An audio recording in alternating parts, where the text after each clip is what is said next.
Hello and welcome, members of the Wandaverse. You're listening to episode 31 of Into the Wandaverse, your one and only source into all things Scarlet Witch and Friends. I'm Hannah, And I'm producer Nick. and let's get into it. We saw Fantastic Four, We, and over the weekend it was Comic-Con. yeah, Fantastic Four first steps. I want to Ooh, clarify that because there's been multiple different Fantastic Fours. So say that again? there's been multiple different Fantastic Fours. And what were they? They were so we've had the Fantastic Four from 1994, the unreleased Roger Corman produced movie. Uh-huh, We've got Fantastic Four from 2005, starring directed by Tim Story, uh-huh. starring Ewan Griffith, Jessica Alba, Ben Chiklis, and Chris Evans. And then you've got Fantastic Four: Rise of the Silver Surfer from 2007, also Hmm. directed by Tim Story, starring the aforementioned cast, including Doug Jones slash Lawrence Fishburne as the Silver Surfer. And then Hmm. you have Fantastic Four from 2015, directed by Josh Trank, with got Jamie Bell. I'm doing this off by memory, by the way.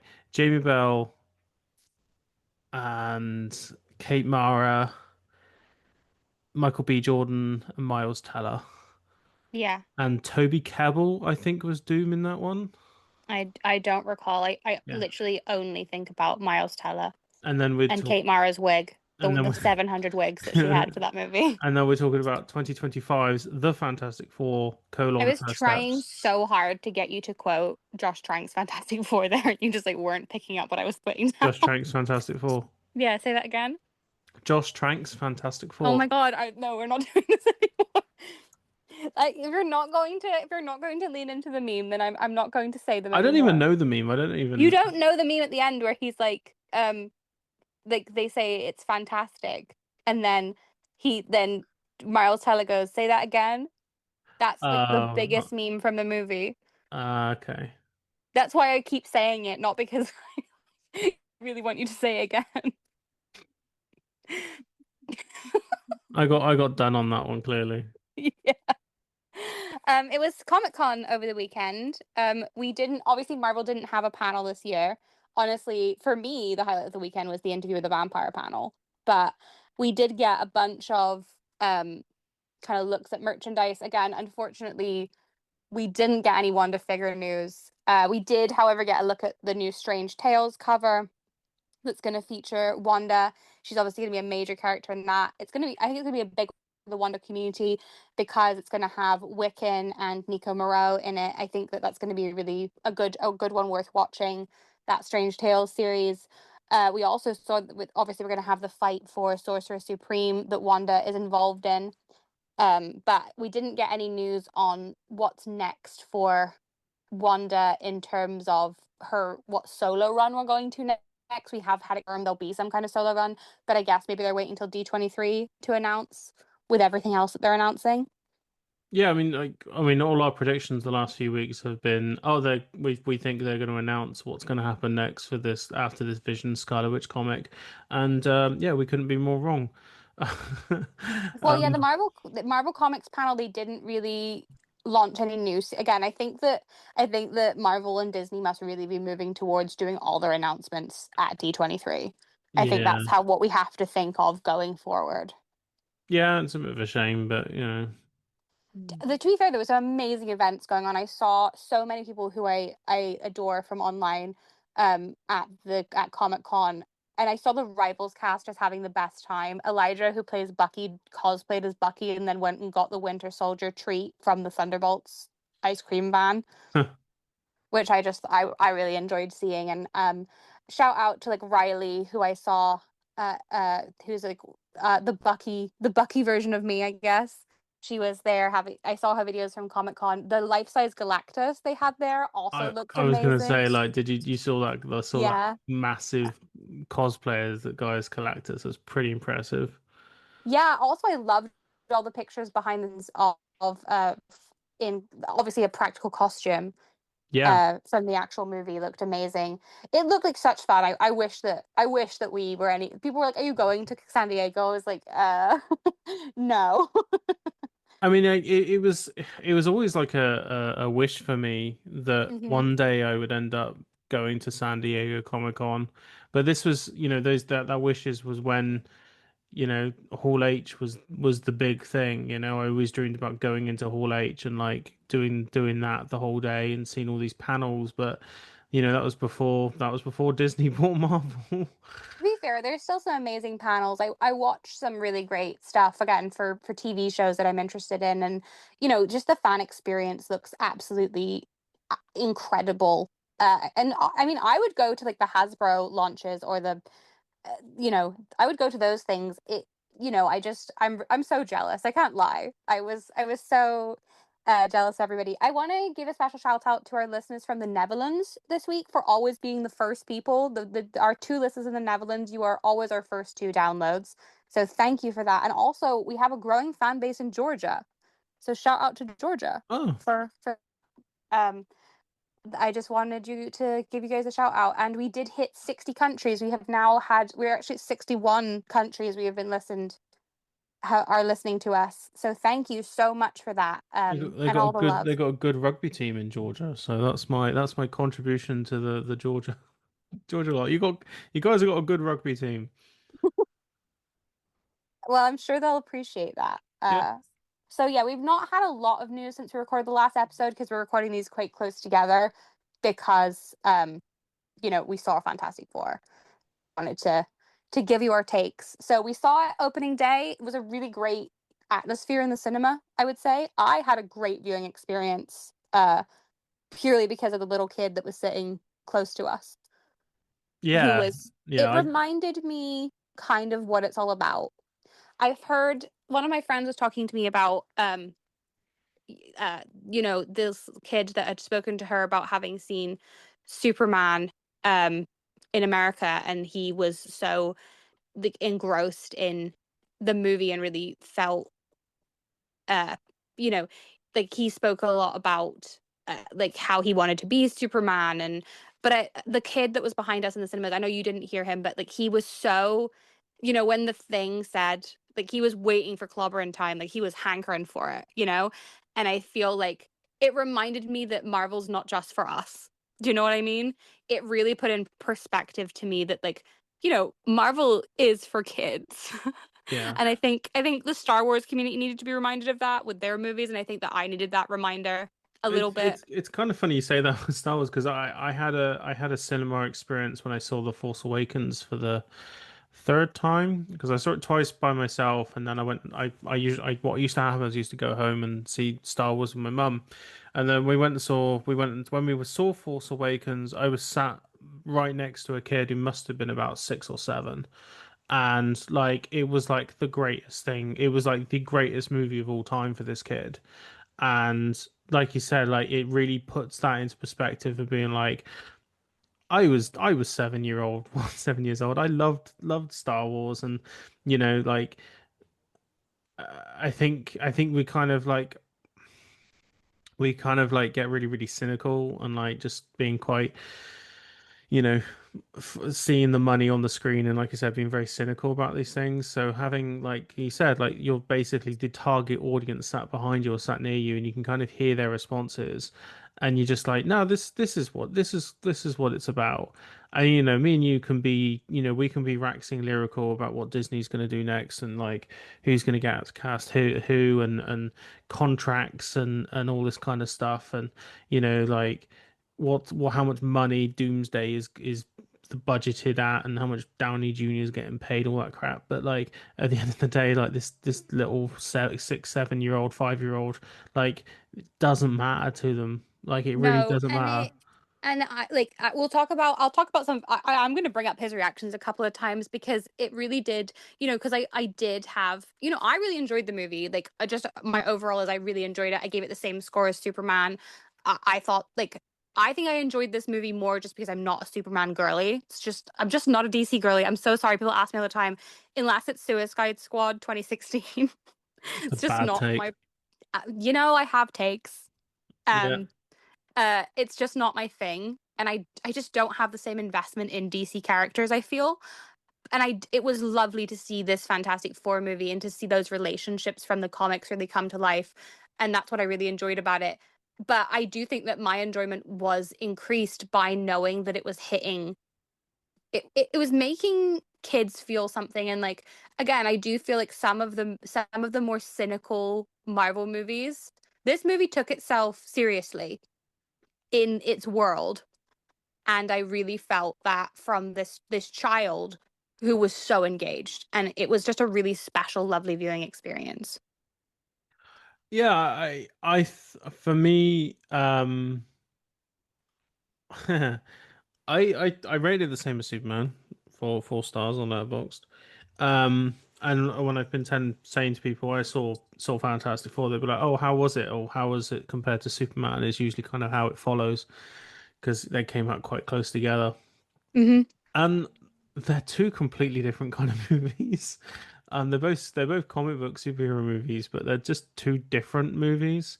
You Hmm. can we I think we said this. I think me and you have spoken about this off mic, but like about how like you can feel the Marvel machine kind of churning in some of these Marvel movies, and it's just a case of like how much of this machine can you see kind of whirring away.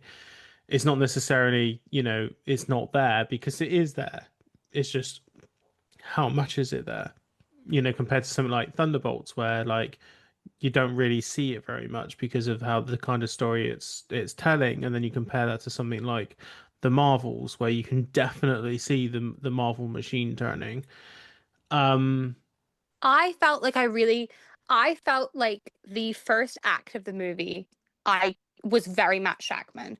In terms, I really felt uh, when we were being introduced to them and the way it was all set up, it felt very unique to me. I loved the first act. That was what really sold me on this movie should we do was, like a quick spoiler-free thought thing before we go into spoilers, like we did for Thunderbolts? yeah, sure. It's gonna be really short because I'm so bad at spoiler free. Everybody Okay, knows so this about me. spoiler three thoughts for Hannah. I'm sure she's got one or two sentences that she can do. I gave it 4 stars. I feel like this is the best representation of the characters we've seen on screen, the relationships, the best version we've seen on screen. Um, most like this is my favorite version of Sue, Reed, and the Thing, for sure. And I thought that the Silver Surfer was iconic. Um, I really felt like this movie had a lot of heart. I felt the warmth from it. I think that it it brought back some of there was a lot of hope in this movie, which I feel like this is a summer of hope in terms of superhero movies. And I just want to give all the props to the set dressing and the costumes because it looked incredible. I'm Yeah. sorry, by the way, if you can hear honking, baby Miko is on mic because I'm in my bedroom, so you may hear the dog in the background, but I know that people love him, so it'll be fine. It'd be interesting to see what Baby Miko thinks when this is out on Disney Plus. Um, I I'm there with you on the set design and basically just how it looked. You are right. The first act is kind of like, yeah, you can really kind of feel like definitely this is really quite something a little bit special. I don't think it kind of sticks the landing at points.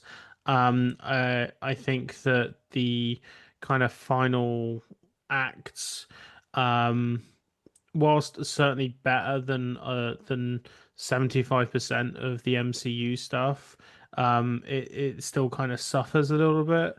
I don't think it's as different as it makes itself as it wants to be, not compared to something like Thunderbolts, which I think was a really different kind of third act, Hmm. which you can listen to more of us talk about on our Thunderbolts episode.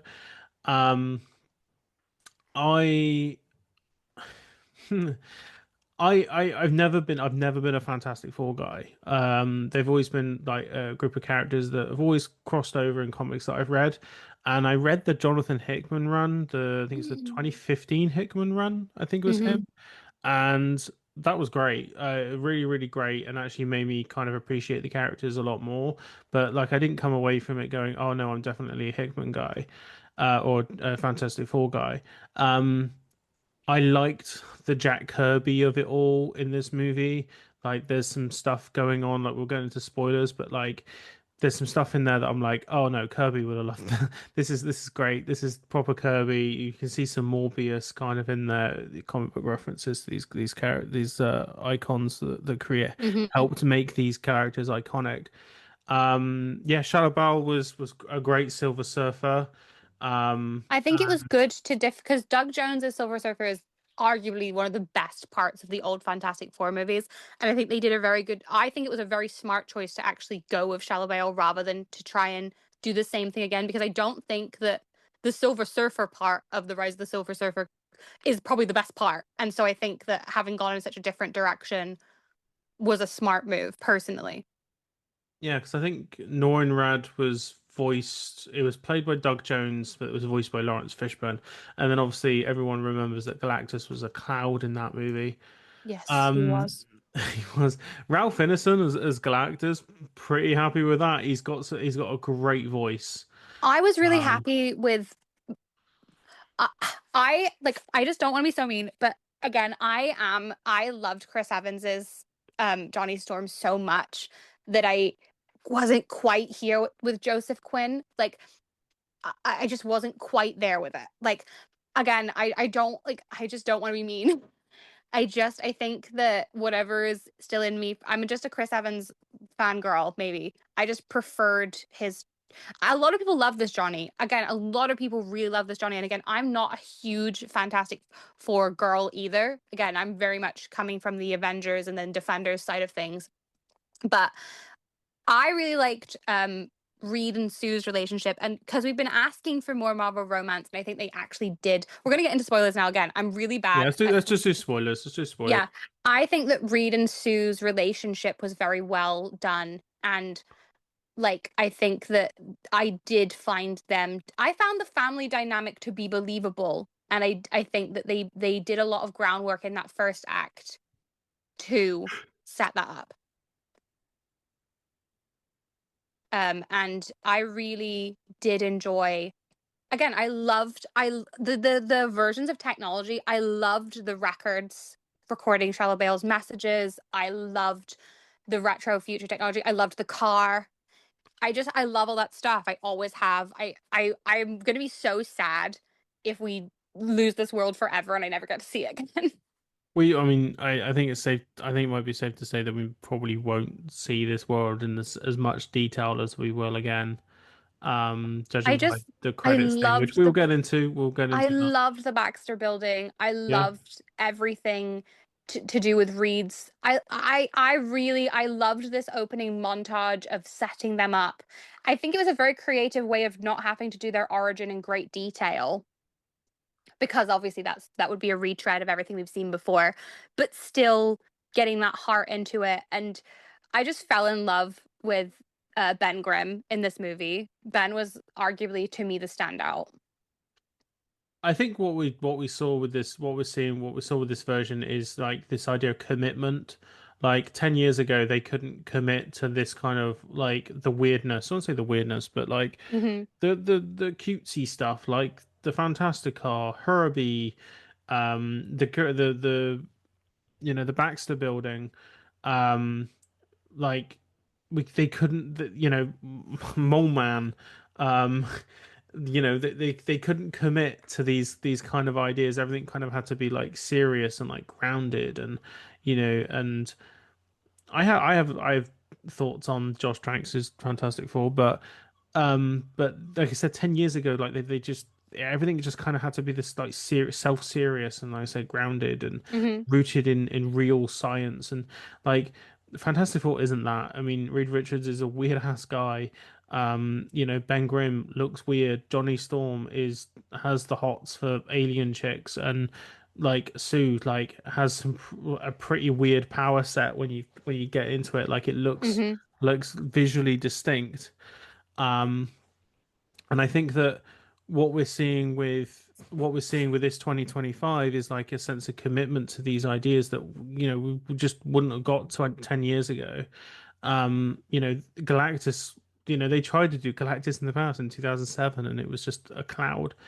Um, and we got this space sequence, which I think is the best sequence in the movie when they go into space. You do? And That's like one of my least favorite I parts. loved the wormhole chase. I loved like the whole like confronting Galactus and It felt very the Star interact Wars to me. It was very much giving the Falcon.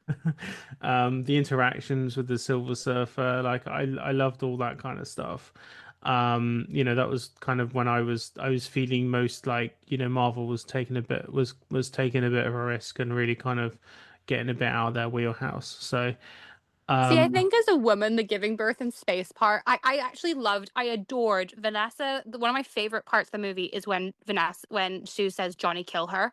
The chilling, like she's going to harm your nephew, Johnny, kill her, yeah. was, I think, actually like it sent kind of shudders through me like that. I think that the what Marvel might struggle with romance, but what Marvel does not struggle with is motherhood.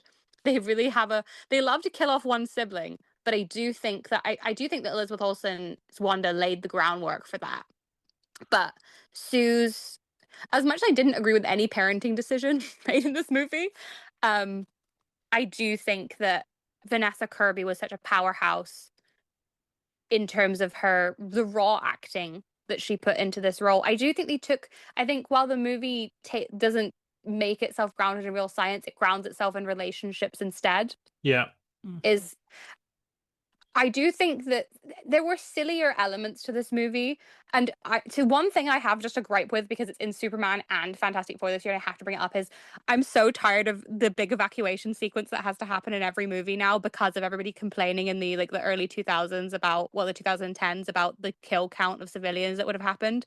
The mandatory evacuation sequence that has to now happen across whenever you have a big superhero fight at the end. I'm so tired. I'm okay with I'm so it. bored of I'm the okay mandatory with it. evacuation sequence.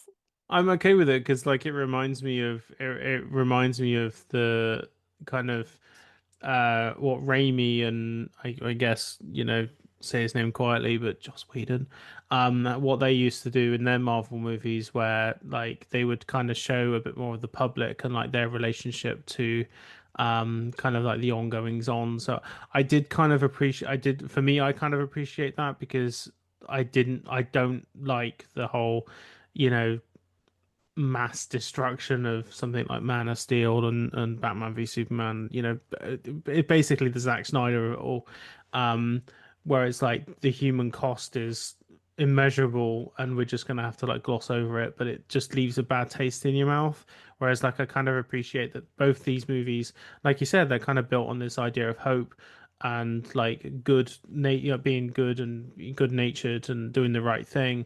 And like doing the right thing is like showing the fact that these people are being evacuated and like they are thinking of the fact that the citizens of New York, like Ben points it out, he's like Galactus is going to be walking through these he says family homes, he doesn't say like people's, like he doesn't say Hmm. through buildings, he says through people's homes, families homes. And it's like reads like, oh yeah, no, you're right, we need to do something about that. And like I liked that they did it, I liked that they went through with it. um so for me, I don't have an issue with that.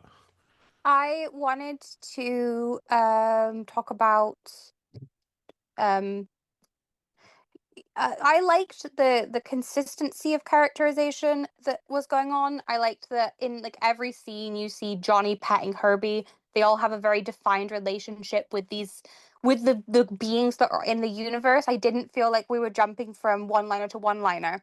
I felt like we had a consistent characterization and Reed is this complicated, clearly autistic man Yeah, was nice because I think that I did like Ewan Griffith's take on Reed Richards, and I felt like Pedro Pascal wasn't doing. I think that he came at it at a different angle, but one that felt again like grounded in Reed as a complicated person. you got no thoughts on Miles Teller's version of Reed Richards? No, I do not. I don't have any thoughts. No, Like, that's fine. I just it's fine. I have nothing to say on that. That's fine. That's fine. I really enjoyed this cast. I My issues with the movie are all kind of just kind of story wise. There's things that I don't maybe agree with. I think that them telling them that Galactus asked for the baby is a baffling choice because you just wouldn't say. Like, obviously, the world's gonna be like, okay, then give them your baby. Like, it felt like asking for trouble. Yeah. And Reed I, Richards is supposed to be the smartest man alive, so why is he I telling? think it felt. I think it was quite. It was naive. I think, and it's a naivety we don't see in our heroes anymore.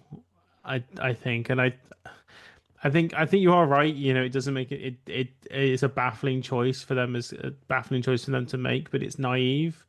And like I guess it's like maybe it's them kind of learning a lesson and of like like committing to this idea that we need to believe in people that they will eventually do the right thing. Whether it's right or wrong is neither here nor there really. But like it's just I think where they were coming from at it in that particular kind of story beat was like they're trying to give a bit more impetus back, a bit more trust back into the people that put them in charge. I think it's like it's a counter to this idea of who watches the Watchmen. It's Uh-huh. this idea that we can't, instead of saying, oh no, we can't trust these people that have these powers and are doing these things for us, which is something which Superman kind of grapples with. Fantastic Four kind of takes a different tact in like it's not a case of who watches the Watchmen. It's like, okay, like the Watchmen are wanting to trust us, or the Fantastic Four are wanting to trust us, or wanting to put a faith in us and have belief in us that we would do the right thing. Hmm. And I guess I think it leads in maybe we're being a bit more like baffling, like feeling it's a bit more of a baffling choice because we live in a lot more cynical world. We live in 2025 for crying out loud. Like That's whereas fair. this is a 1960s inspired world, like we've all had the stories thrown at us by our respective parents and grandparents of how they grew up. And like that's a reality, that's a world that doesn't exist anymore. Hmm. And I think this is kind of those kind of attitudes of where it's going to come from. So maybe that's what they're aiming for. Again, that's pure speculation, but Yeah, I can as an true. educator guess. Yeah, and as a woman, Sue's birth in space, um, her not taking her pants off till like the last minute again it was a little bit like uh, I think maybe I'm being too cynical and grounded in reality, but I know that we were sitting next to your lovely fiance who was like, why did she go to space when she's that pregnant? Yeah. Um, I think, and I think obviously they just didn't want to leave Sue on the sidelines I mean, because they wanted. it's a comic book movie. Like Well, yeah, but there's a literal like there's there's a giant celestial being and a silver woman on a surfboard flying through space at light speed. Like uh, there's the GIF I always use this GIF when I think of I know what these you're gonna things, say. and it's the moment I'm going to say it for our listeners. It's this moment in Jay and Silent Bob Strike Back, where both Jay and Silent Bob are getting really worked up about the fact that these fictional versions of themselves are being roasted online, and Ben Affleck turns around and he's like, "You're talking about fictional characters." Fictional characters, and I think it's like we lose track of that, I think, a little bit. And I again like I feel like this movie is really challenging it's really challenging, like this whole idea of being really quite cynical. Like I didn't I mean maybe it is big, maybe it is because I'm a man, but I was like, yeah, she's given birth in space. And like I mean, yeah, okay, you can go into like where's all the bodily fluids and why, it doesn't really make any sense, It's just biologically Reed doing speaking, all but this preparation and being so involved in them really like it just felt like there was a bit of a disconnect between the attention to detail in that first act and all Reed's preparations to suddenly be like, yes, and he doesn't even question the idea that his pregnant wife might. Reed's got all these concerns. He doesn't even question the idea that his pregnant wife goes to space. I mean, Like, like, I at the end of the day, Sue Storm is a much like is her own kind of woman, like, and her own kind of character. So it's like maybe Reed Richards knows it's probably better to not okay, but argue with would her. well, yeah, but if it was you, would you not your fiance, would you be like, yeah, pop off to space, love, you're 8 months pregnant? I mean, if she was the Invisible Woman and I was Mr. Fantastic, and this isn't a reality that we live in. Like, it's a comic Okay. book. I'm just yeah. My other like again, I think like the movie more than you, and I feel like I'm complaining more. But my other nitpicks are the lack of Reed's use of his powers I think that's purely because Marvel. I say Marvel is still scared. of the Uh, stretch powers. Well, yeah, yeah, I just missed that. I was excited to see it. He is the character that uses his powers the least in the movie. They well, they really leaned. we did get Galactus stretching him, which was That was horrifying that was and great. that was I painful. loved, loved, That loved, loved that. that looked more painful and looked more realistic than what Wanda did to John Krasinski, Hmm. Hmm. Jim from The Office. So yeah, kudos for that one. Yeah, Galactus was a genuinely scary threat, and I know from the small child behind me that he was. Literally, he's like, "Get him, Johnny! Get him, Ben! Oh no!" It's like really sad. My favorite part, though, my favorite thing this little child said, and he was all the way through. Like he goes, when Sue was dead on the floor, and Mr. Fantastic leans in and kisses her. He goes, "He's gonna heal her with true love's kiss." That's the kind of optimism we have, people. And then Sue gets up and he goes, "Sue's so cool." And I just loved that. It was so pure and special to have that behind you during this like final battle. And obviously, I think there's, and also the Oscar for I saw Vanessa Kirby saying, because people were saying is the baby CGI. That is mostly the one baby. Obviously, they had more than one baby, but Ada Scott is the baby actor. And if there are, that we should introduce a baby Oscar specifically for this child actor. She was so good. I mean, it will have to take it off of the baby from Twilight Breaking Dawn and American Sniper, but yeah, no, I definitely up there with with great baby performances. It was an incredible baby performance. I was like, this baby is out acting like a lot of actors, a lot of nepo babies that I have experienced. So I put a call out for questions. Oh, you did? I did, yeah, Did anybody on answer? the socials. I got one person ask me a couple of questions. Okay, go for it, So the Kim. second one will come up to when we get into. I guess we'll get into in a minute, but first question was, does Fantastic Four bring anything new to a repetitive and samey formulaic series of films? Yeah, I think it brought quite a lot of new. I think not as much new as Thunderbolts, but I did feel that it did not have the trademark Marvel humor. This was a very different kind of lighter humor, I think, to it. They weren't like, oh, your suit looks, oh, we're all, we talked about this before. Like, it wasn't like, oh, we're all in spandex, ha ha ha ha. It, all the jokes were very much grounded in what was going on screen. There was no looking into the camera like you're in the office. We yeah, you're all right. We have really moved on from Cyclops saying to Wolverine, what would you prefer, yellow spandex? Hmm. Um, and then it's like the year 2000, we're like, yes, we would actually. And But it was visually interesting, so clearly we obviously Matt Chapman's a huge guy for practical effects. We were very clearly in these places, and which I think also helps. Ben was practical. Like we've seen Hmm. behind the scenes stuff, like all the stuff on set, like all they've done is they've used the CGI to enhance the Hmm. practical, which is how it should be done. Instead of like having a full CGI kind of creature, which is what you had with Jamie Bell with the 2015 one, Hmm. and then or like the fully practical one, which feels, like the guy in a suit, which is what we had with Ben Chiklis. Um yeah, like Ben looked great. Like you said, all the practical stuff just looks so good, and like I feel like we're getting a lot more. Like maybe it's a Matt Shackman thing, where like we're getting a lot more trust in this kind of like practical effects and this kind of sense of actually being on a set and on a location, and like I don't know, maybe this is a direction that Marvel have kind of moving in because Apparently, they did actually have Ralph Ennis also walk through like a model of New York at one point. Obviously, yeah. they enhanced the explosions, but Galactus felt real and like good. I really like.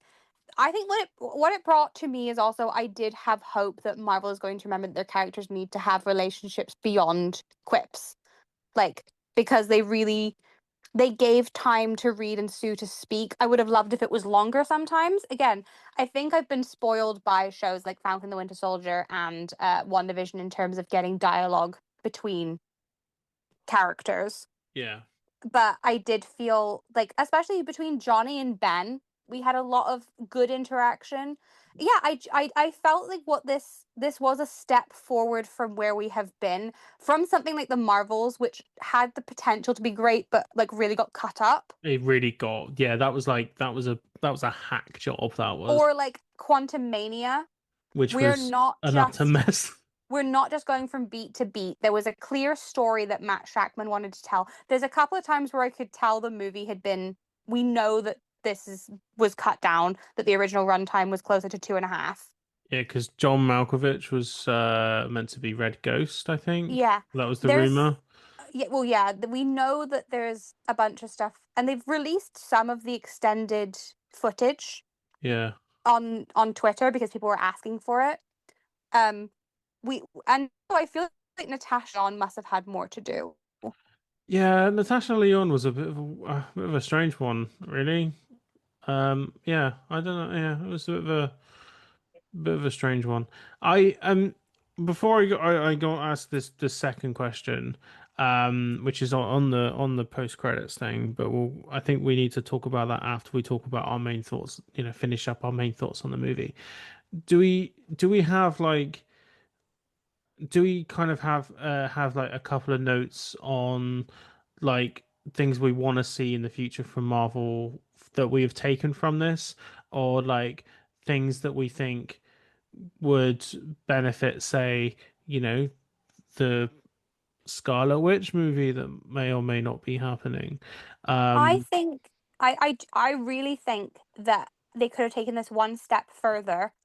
Like little details. I wish that they had committed completely to the retro 60s feel. There were still parts of it where it veered into the like I think they should have gone even more practical for that third act and maybe cut out some of the I don't know if we needed the part where I think that like I think there was a way to cut it down a little bit to make it more concise in terms of Shalabale coming and destroying the stuff and then not it like I think that maybe there was a way of doing it in a more concise way. Um and maybe having more time for I think they need to take that we like when they build on the relationships. And I would love to see again, I think that the lesson I learned from both Thunderbolts and Fantastic Four and Superman is commit to an aesthetic and do it to the absolute like I think that I've said this before. I need Marvel movies to go back to being the fact the characters exist within the same universe, but every movie should almost feel like a different genre, but you've got a superhero in it. So Captain America, First Avenger is a war movie. It's a vintage kind of World War II look at, and it's hopeful in that way, in that it's very you know we will triumph over the Nazis type feel. And then Winter Soldier is a spy movie. And then Iron Man is very much a traditional kind of action movie. And I think that Thunderbolts was this kind of, it starts with a heist and then moves into like this very like serious kind of look at mental health. And I think that Fantastic Four with this retro future feel, I want them to do it to the absolute nth. And what I want from a Scarlet Witch movie is for them to do kind of witchcraft and kind of a Halloweeny like this look into witch like because Agatha all along committed to that. And I think that that's the lesson I want Marvel to keep learning is that take your heroes from the kind of comics that they're from yeah. rather than trying to have one consistent aesthetic across the movies. Yep. What about you? Um, I think I'm very much the same. I'm thinking like we need to stick with this idea that relationships between the characters are what make a movie appealing, or what make the movie kind of stand up and go, no, this is actually better than what you kind of set it out to be. Because, comic book, the Marvel universe, like I think really kind of prides itself on the relationships between the characters and how they kind of talk to each other, because it's such this interweaving, web of a world. We really get an idea of the relationship between Johnny Storm and Ben and Reed and Sue and Johnny and Sue and Ben and her. You know, we understood like this how these relationships really work, and I think that's when Marvel, the MCU, I think really does its best, and I think Thunderbolts really did that really well, and I think that's where My that my movie really cons kind of stalls up. So my that's what biggest I con think that's what they really need to build on is this idea that it's the relationships that make these movies work. It's not necessarily the special effects. It's not necessarily the the gimmick of it all. It's the fact that these relationships and how they are talking to each other. That's how it works. and I my biggest concern going into Doomsday is losing these characterizations and relationships to the big stage, because I'm now in love with the Fantastic Four as a group, and I'm in love with the Thunderbolts as a group. And I obviously already fell in love with Sam and Bucky as a team. And, I just don't want them to all get on the big screen and then we only get one line out of each of them. And then, like, I'm worried that we'll be unable to preserve those dynamics. If I'm being honest, if I'm being really honest, I think we will see a lot more of the Fantastic Four and Doomsday than we necessarily than than we kind of think at this moment in time. But I do believe that we're going to have the same scenario where with the Guardians in Infinity War and Endgame where like they went over to to be big part of the big part of team up and stuff and James Gunn ended up getting his characters back after for volume 3 and the narrative loops he kind of had to kind of jump through to kind of make his arc finish because of what another other writers did to them. I think I think that's kind of what was going to happen with the Fantastic Four. Not that I'm saying Matt Shackman is going to be the keeper of the Fantastic Four. I just, I'm just saying, like, I think, I hope he is. I yeah, want Shackman back for part two, and I think he's earned it. yeah. I mean, this is, I don't know how much is money this movie's made. I Uh, mean, it's doing very well. It did more than the entire run of Josh Trank's Fantastic Four in its So opening it weekend. came out Thursday last week. So what, 4 days ago? Its budget was 200 million, reportedly at 200 million, and it's surpassed its budget at 220. And we're 4 days out. This is as of yesterday, so the 27th.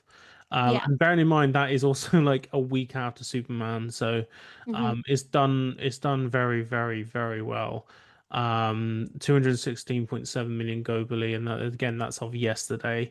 So we've still got another, kids are still off school, so Marvel I still movies. know people that haven't seen it. I know people that aren't going to be able to see it till August. I think we're going to see a very long theatrical Hell, run for yeah, this movie. I think they're going to keep it in cinemas, and I think they should.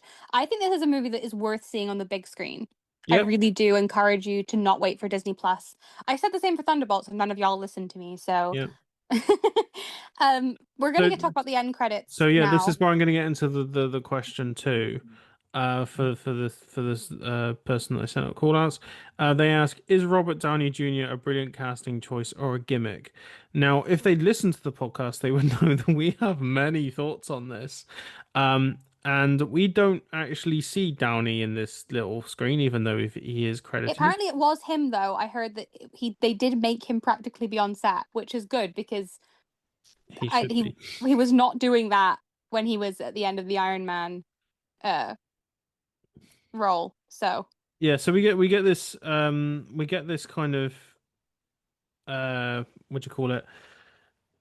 scene of Sue reading to Franklin, and then we turn around and she goes to get a book, and we come back, and a man in a green cape with his mask off, but we can't see his face, is holding Franklin.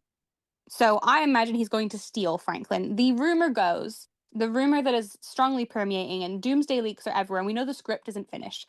Again, I do think that the performance of these movies are also currently. I mean, we've seen actors saying they don't even know if they're finished shooting because the script isn't finished. Um, so I think that the performance of the Fantastic Four and how popular it's and how well it's been received will have an influence on Doomsday, probably. Um, but yeah, I do. I obviously we've heard that Doom is probably going to be using Downey's Tony Stark's face to gain the trust of the MCU, or and we'll get a different actor at the end. But I would have rather just let Matt Shackman cast him and done something. I just would have rather had a Romani Doom. I think it would have been more interesting. We can't go back now. Hopefully, maybe when we get this soft reboot, I do think it's going to be a softer reboot than people think. We'll get a new Doom, but I guess we're just gonna have to. I think it is. I think it was a gimmick. I think that's what they thought we wanted. I don't see that many people who did want it, but again, I think that it's gonna be hard to know until we see any test footage or anything from this movie what it's going to be like. Because everybody thought, and to be fair, people thought Infinity War was going to be a mess. Like Yeah, before it came out, people did not think it was going to land. They I was really one of them. didn't. And I'm not the biggest fan of Infinity War and Endgame, but it did land. It works as a Oh, coherent. for somebody like who, yeah, no, Infinity War really worked, and Endgame again was like this wow, like a proper wow moment for me and a lot of people in the cinema seeing that opening night midnight screening. So yeah, like Doomsday, I don't think Doomsday is going to be the same sort of thing. I think it's going to be a lot more bold, and there's going to be a lot of like things going on that are very very like I can't believe they did that. Can't believe they did this. Yeah, I Um, mean, I think we're, but yeah, the feeling online, I think that we all do have to remember how tentative we were about Infinity War, thinking about Doomsday. I do think that they do know that we all think it's going to be a mess. Obviously, they've seen the feedback online. I mean, it's from the directors of the Electric State and the Grey Man. I don't understand where this hesitance is coming from. Nick, Nick, Nick. You're the one that tells me I need to be more PR friendly, and then you get onto any director and you're like gnashing your teeth. I think that again, what I do think Doomsday has going for it is I'm very excited to see the Fantastic Four back. I'm very excited to see the Thunderbolts back. I hope that we can preserve and I do think that unlike Endgame and Infinity War, the groups of characters that we are now bringing together are very distinctly different.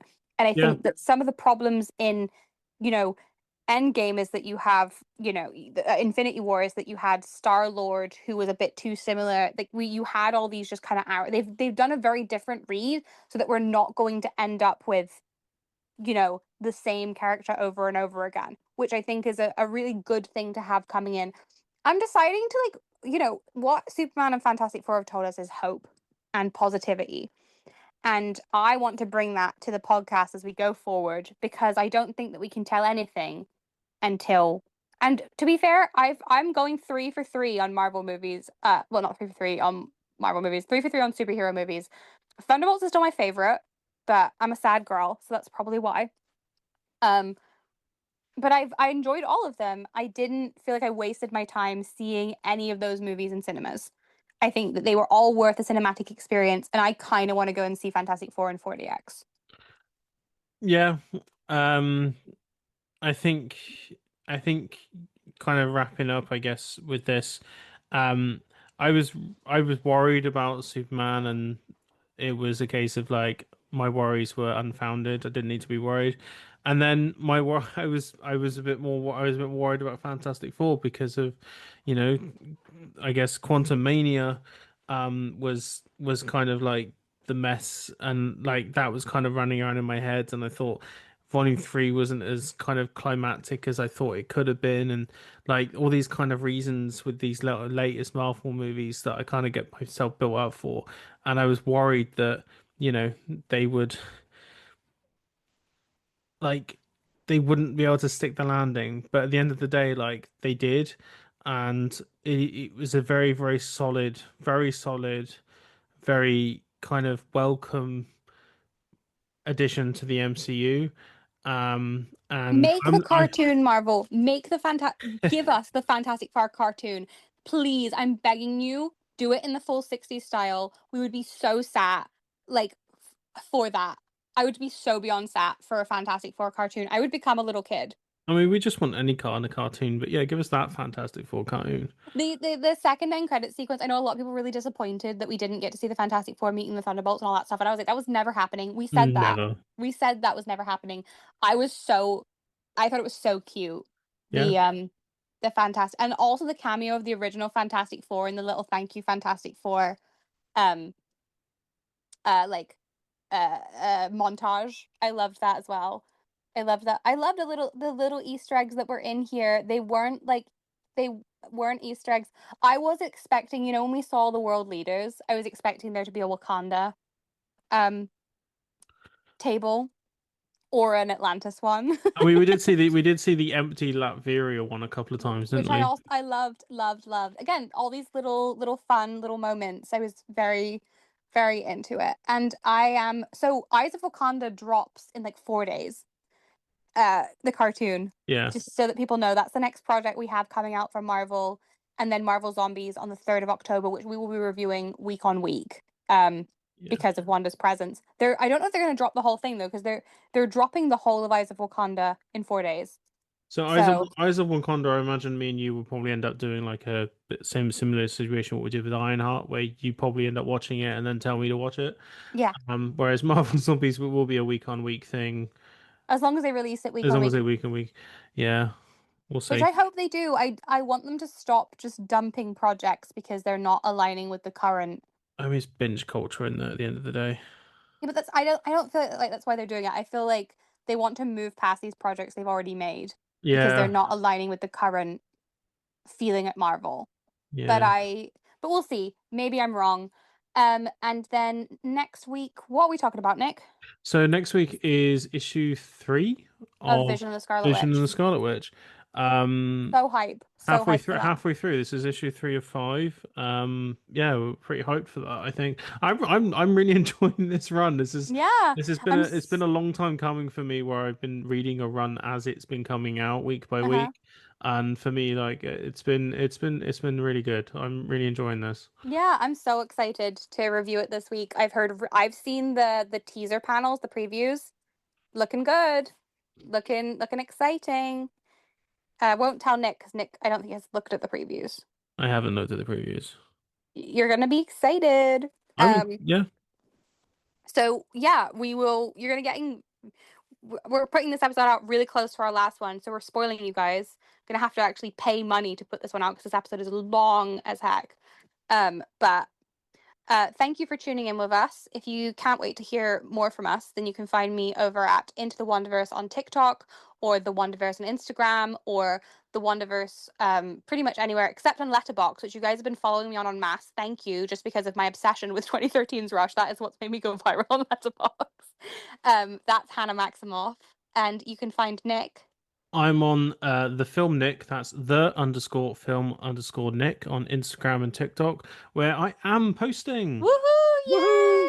Um, Support him, please. Show him support. Send him the I'm Stucky edits. He wants to see them. I'm mainly on Instagram at the moment. I'm kind of like figuring out Instagram because I'm giving proper boomer energy to it. Um, but I am. Don't worry. Like my TikTok isn't gonna be like dead. I'm kind of just focusing on the Instagram at the moment because like most of my friends have Instagram, and it's like there's kind of figure this one out first. But yeah, to find me on the Film Nick where I'm doing posting stuff, Yay! and my letterboxd is the Film Nick as well. He doesn't watch 2013's Rush every day, so you don't get a daily review of Rush, but you will get other. He's gonna finally. So Nick refuses when we do these things. He won't put out his rating until he's spoken to me about it. So I did not know. I still don't know what he's gonna rate Fantastic Four. I mean, I literally told you on this episode. It just shows how much Did how much you've been I listening. literally don't remember what you said. I know you gave Superman 4 stars, but I don't know if you're giving Fantastic Four 4 stars. Fantastic. You're giving Fantastic Four 4 stars. I am. Yeah, me too. Well, we agree. Yeah, That's two in a row we agree on. So yeah. I mean, did we rate Thunderbolts the same? I gave it 5, so I don't think Oh so. no, I was at Thor. Yeah, you don't give 5 to anything. Nick won't give 5 to 2013's I Rush. think So you'll find the last thing I gave 5 stars to on my letterbox was 1968's Planet of the Apes. So Anyway, on that bombshell, thank you so much to Lily for our gorgeous, gorgeous podcast art. Please go and buy some art from Lily. Go to her shop. I've just commissioned her again to do us some art, and she is so talented. She makes our little co-host Wanda Hana, who you will see recording podcast episodes. She makes acrylic keychains. She does art. Please, please, please support artists, especially in this time of AI slop. Please, please, please. Music by Melody Ray Griffiths. And until I see you next time, stay magical.